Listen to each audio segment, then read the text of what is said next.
यहाँ पर उपस्थित सभी पदाधिकारीगण, वो सम्मानित कार्यकर्तागण, वो दूर दराज से आए हुए मेरे भाई, मेरे बच्चे, मेरे बुजुर्ग, इस सभा में हम आप सभी का स्वागत करती हूँ व इस्तकबाल करती हूँ। आज जो मेरी इस ठंडक में मेरी बहनें, मेरी बेटियां आई हुई हैं, मैं तो उनके जज्बे को सलाम करती हूँ और उनका भी इस्तकबाल करती हूँ और बहुत बहुत शुक्रिया अदा करती हूँ। मेरे भाइयों और बच्चों, मेरी बेटियां, कहाँ से शुरू करूँ, कहाँ से खत्म करूँ, कुछ समझ में नहीं आता। इस सरकार में तो हम बहुत त्रस्त इस बात से हैं, रोजगार को लेकर, महंगाई को लेकर और शिक्षा को लेकर। महंगाई का आलम तो ये है कि अगर अल्लाह रब्बुल इज्जत ने किसी को 3 या 4 बेटियां दे दिया है तो वो अपने बेटी का हाथ पीला करने के बजाय खुद पीला होता चला जा रहा है।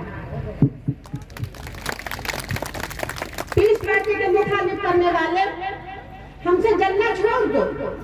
इज्जत अल्लाह देता है, इंसान नहीं।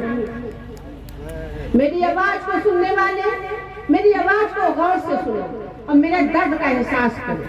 अगर आपने ये वक्त खो दिया, अपने कायद को नहीं पहचाना, अपना ताकत नहीं पहचाना, तो आने वाले वक्त में मेरे बच्चों, मेरे भाइयों बहुत पछताओगे।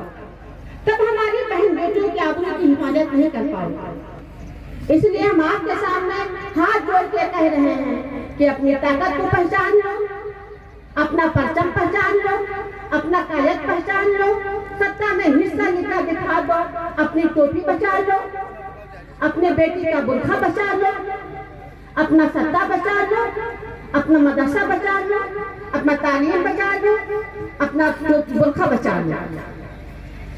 मेरे भाइयों और बहनों, डॉक्टर अय्यूब साहब को सपना को पूरा करने के लिए चाहे हमें रज़िया सुल्ताना बनना पड़े, चाहे चांद बीबी बनना पड़े, हम बन के रहेंगे, सत्ता में हिस्सा लेकर रहेंगे, डॉक्टर अय्यूब साहब का मकसद को पूरा करके रहेंगे इंशाअल्लाह। मेरे बच्चों और मेरी बहनों, मेरे बेटियों, हमने अपनी जिंदगी पार्टी के लिए वक्फ कर दिया है और जब तक हम जिंदा रहेंगे, मेरी जिंदगी का एक एक लम्हा पार्टी के नाम पर। मेरे बच्चों, मेरे भाइयों, अल्लाह रब्बुल इज्जत जिसे काम देना चाहता है उसको ताकत से नवाजता है, उसको सूझबूझ से नवाजता है, वो है डॉक्टर अय्यूब।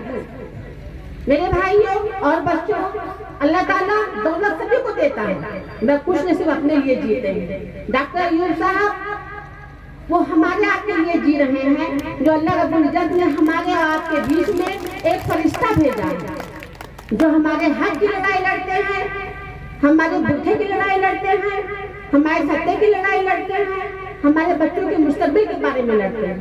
मेरे भाइयों और बच्चों, हम तो जात पात की बात नहीं करते हैं, हम हिंदू मुसलमान की बात नहीं करते हैं, हम अगली पिछली की बात नहीं करते हैं, हम तो सत्ता में हिस्से की बात करते हैं, हम तो हिस्सेदारी की बात करते हैं।